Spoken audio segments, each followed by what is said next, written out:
looking to help companies. We want them to thrive and to hire a lot of people, and that's what's happening. Let me ask you about some of what Wall Street has said. Some people on Wall Street have expressed concerns that the possibility of a recession is increasing. And I want to know what you think about that. Are you comfortable with the country potentially dipping into a recession for a period of time if you are able to achieve your long-term goals? Well, you know, you say some people on Wall Street say, well, I tell you something else. Some people on Wall Street say that we're going to have the greatest economy in history. Why don't you talk about them? Because some people on Wall Street say this is the greatest thing that ever happened. Well, that's what I'm getting at. That's what I'm getting at, though. It's the same question. Yeah, there are many people on Wall Street say this is going to be the greatest windfall ever happened. And that's my question. Remember the this. long term. Yeah. Is it okay in the short term to have a recession? This. Look, yeah, everything's okay. What we are, I said, this is a transition period. I think we're going to do fantastically. One of your colleagues on another fake news station, ABC, said, do you guarantee 100% that a certain person is going to do a fantastic job as, let's say, Secretary of Defense, okay? Because that was the question. I said, what kind of a question is that? Do I guarantee 100%? Nobody guarantees 100%. But I will say this. I think we're going to have an economy the likes of which we've never had before. You know, my 4 years were phenomenal, as you know, the stock market. In fact, even though we had to go through the COVID thing, that horrible situation with COVID, we did numbers, and when I gave it over, when I handed it over, the election was rigged, and because of that, we have a lot of problems, by the way. But when I handed it over, what happened? The market was higher than it was just previous to COVID coming in. Yeah. Nobody could believe it. The stock market I'm talking about. I don't want to look back, but you did take your case to court about that. Back. You took your case to court about your allegations against the election. Let me ask you, sir. There's no question about it. The election was rigged. The facts are in, and it's still being litigated. Let's go. You did take your case to court more than 60 times and didn't win those cases. I won a lot of court cases. Just to button that up, though, sir. Just to button that up. What are you talking about? How the election worried are you? Are we talking about the election Let's talk about here and now. Let's talk about the here and now. election of 2020? Let's not talk about. Let's talk about here and now. Are you worried about a recession? No. Okay. No. I think we're going to have the greatest economic. I mean, are you worried it could happen? Do you think it could happen? Anything can happen, but I think we're going to have the greatest economy in the history of our country. I think we're going to have the greatest economic boom in history. Let me ask you about this call to Amazon founder Jeff Bezos this week in response to a report that Amazon was going to display tariff costs next to product prices. Are you going to punish CEOs who increase their prices because of tariffs? I think what is a great misnomer is the word tariff in many cases. It's not, to me, I don't view it as a tax. I view it as an incentive for people to come into the United States and build plants, factories, offices, a lot of things. I think it's an incentive, but the thing that's not known is if you look back and see, oftentimes like China or Vietnam or other countries, not just China, because China's an abuser, but there are other abusers. Many of them are friends, the so-called, I say friend and foe, and friend is oftentimes worse than foe. But what people don't understand is, and this is a lot, the country eats the tariff, the company eats the tariff, and it's not passed along at all. Well, some CEOs are saying they're going to have to pass it on. So how do you deal with those CEOs? But the company, how do you deal with those CEOs? China is eating the tariffs right now. What do you say to those CEOs who are saying, we might have to pass this on to the consumer? Well, they say that because maybe it's to their advantage to say it. Will you punish them? No, because you know what? I want them to build plants in the United States. That way they don't have any tariffs. See, tariffs will, and not only will, look at what's happened. In 2 months, we're close to $9 trillion of investment. We've never been anywhere near that. What did you say to Jeff Bezos? He's just a very nice guy. We have a relationship. I asked him about it. He said, well, I don't want to do that. And he took it off immediately. So he changed course. And will you take that same tactic with other CEOs if you I'll feel always like... call people if I disagree with them. If I think that somebody's doing something that's incorrect, wrong, or maybe hurtful to the country, I'll call, absolutely. Wouldn't you want me to call? Biden wouldn't call because he didn't know what was happening, but I do. Takes me to my next question. Today's strong jobs report likely means, not clear, but likely means the Fed is less likely to lower interest rates. Well, he should lower them, and at some point he will. He'd rather not, because he's not a fan of mine. He just doesn't like me because I think he's a total stiff. And, it's just one of those things. He should lower them. And I wish the people that are on that board would get him to lower, because we are at a perfect time.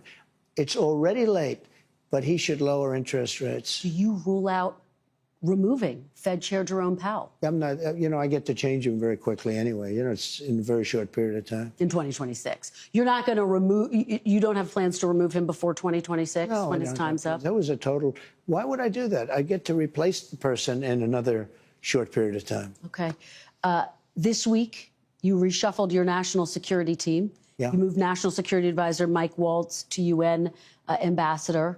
Just to remind our viewers, Waltz, of course, started that unsecure text chain where sensitive information was shared.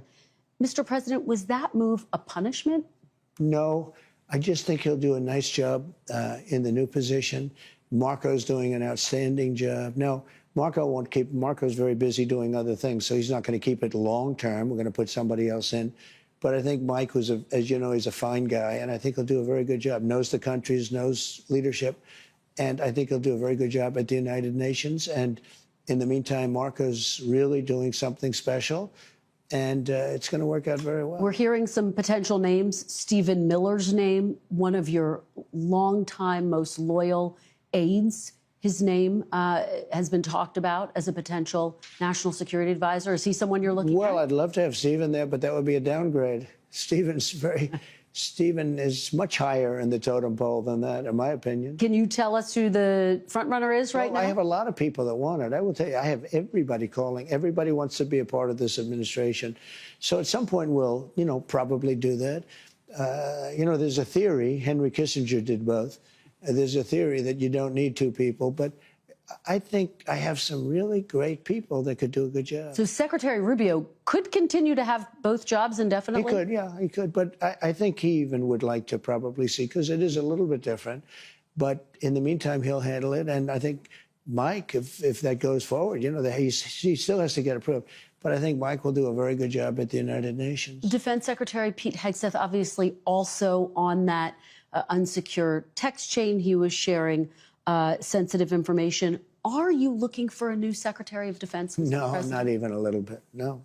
Pete's going to be great. His job is safe right now? We're doing a fantastic job against the Houthis, who like blowing ships up and watching them sink in the ocean. We're hitting them very hard. No, he's doing a very good job. His job is safe right now? Totally safe. Okay. Let's talk about the border. Okay. Let's talk about deportations. Border crossings are at their lowest level ever recorded. Is the border... Is that good? Is the border now secure? Yeah, it's really secure. It's absolutely isn't that good? secure. When you say that, doesn't that just sound good? After being abused for years by an incompetent president that allowed people to pour through an open border, criminals from all over the world, murderers and insane people from mental institutions and insane asylums. Isn't it a beautiful thing when you say it's the most secure it's ever been in the history of our country? Isn't that a nice statement? Well, I'm curious to know what it means. You declared a national emergency on the southern border. The order is still in place. By the way, even though you're saying exactly the border's what you secure. said. It means we have the most secure border we've ever had. Well, and I guess the question becomes, when will you know that the emergency is over? Are you planning to lift it at some point? Is it necessary? Because obviously the military is involved. Will you lift that emergency? Well, the biggest emergency is the courts aren't allowing us to take really. We're going to talk about that, but talk to me first about this. That's to me the emergency. Talk to me first about this. The border emergency. now is not the emergency. The border is all part of the same thing, though.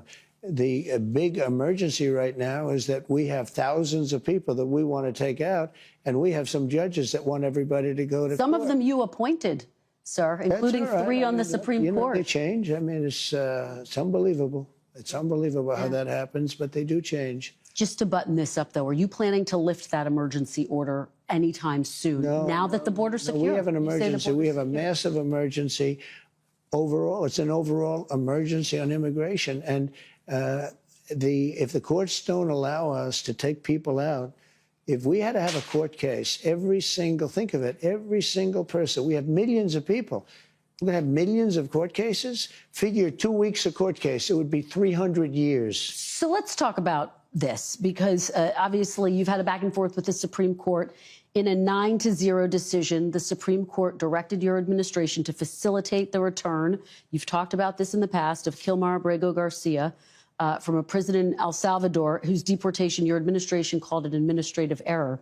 You said in a recent interview you could bring him back, but you won't. Are you defying the Supreme Court, sir? No, I'm relying on the Attorney General of the United States, Pam Bondi, who's very capable, doing a great job, because I'm not involved in the legality or the illegality. I have lawyers to do that, and that's why I have a great DOJ. We have a great one. We had a very corrupt one before. Now we have a great one.